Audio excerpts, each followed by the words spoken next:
My name is Eleanor Bancroft. I am a descendant of the Bundjalung peoples of northern New South Wales. I am also a descendant of bloodlines to England, Poland and Scotland. I'm currently sitting on the land in which I run a gathering called The Returning. It's a cultural gathering embedded in the concept of bringing women back to earth-based skills, prayer, dance, sisterhood, motherhood.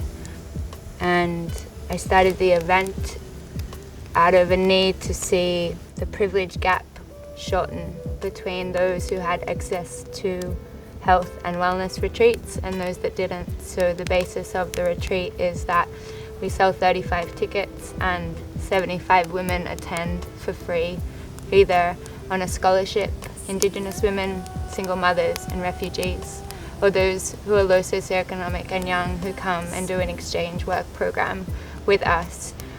It's based in the idea of collective community care. And for me, community care is something that we're lacking in our culture.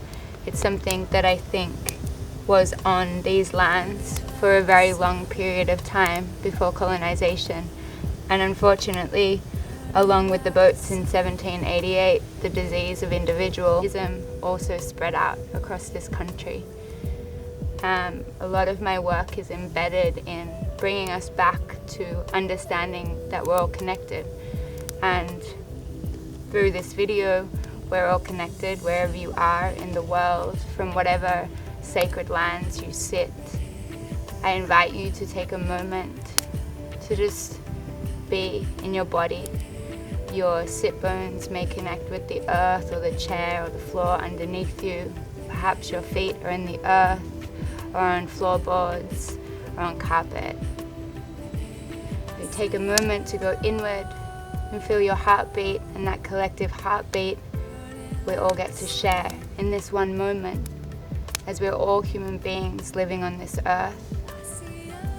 For me, I'm trying to do the work that my ancestors have given to me, which is to bring us back to understanding that we are collective, and that anything that tells us that we are divided is there as a mechanism for unsustainability.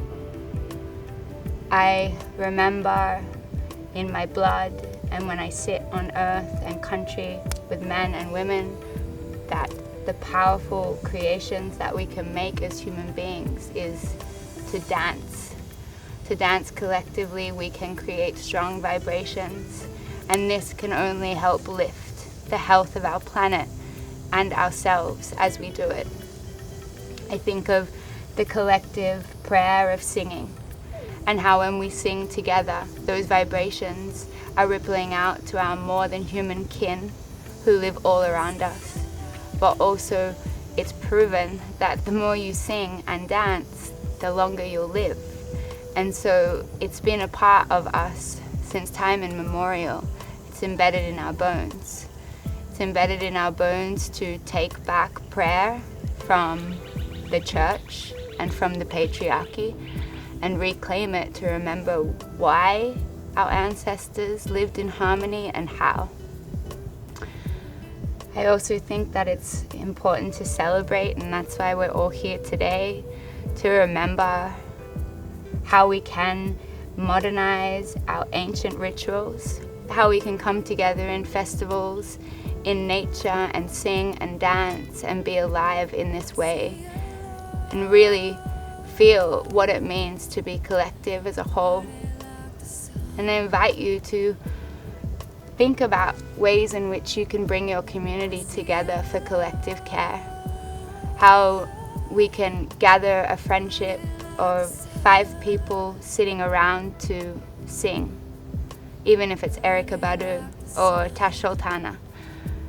We can bring our friends together to choreograph a dance with intention to remember those who came before us. Or we could just come together to sit and pray by the fire. I sit by this fire because This element has probably taught me the most about how to live on this planet with presence and care. And when I work with this fire, which sometimes can burn, I learn that co-creation is essential for life, and that actually human beings are meant to be on this planet because we provide so much magic when we do it right. My prayer for you is that I encourage you to find your ancestry, to look for those people who in your line were once connected, because disconnect and division is what is creating an unhealthy world and rippling out into an unhealthy society. So for me, the way that we make change with social and environmental issues is to reconnect to the world around us.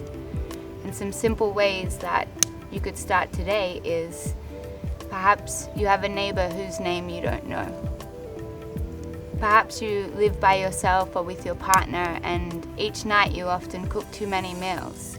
So you may have an extra one that you could give to somebody you work with, or give to a neighborhood person or center who may be in need of food. We can gather in each other's gardens rather than gathering in cafes and consuming food and coffee, and we can put our hands in the soil and learn to give back to the earth around us. Another important thing I want to share with you is my own journey with reconnecting not only to my community but the land around me. And that is by refinding the food systems and growing my own food and understanding how the ecosystems around me work and what plants and medicines I have locally around me for use. I think many of us felt the impacts of global trade and COVID with the ability to bring food into this country, and now more than ever, food security is one thing that everybody's talking about. How can we collectively return to a more indigenous way of being on this earth? We must return to local food systems. We must start growing our own food, or at least sourcing our food locally from small farmers. It's so important as this earth cries out for us to help her, to heal her, that we remember the most important thing we need as human beings is food, shelter, and water. And that should be the three things that we all actively are participating in every day to ensure the next 7 generations have what we've all benefited from. So from my ancestral lands to the lands in which you stand, I say thank you for being part of this global community, one where we're all connected. If you don't have the ability to be sitting by a giant fire pit in the middle of a rainforest, I invite you to light a candle, connect with the elements whatever way you can, and in turn connect with each other so that we can all grow and make a better future for the next generations.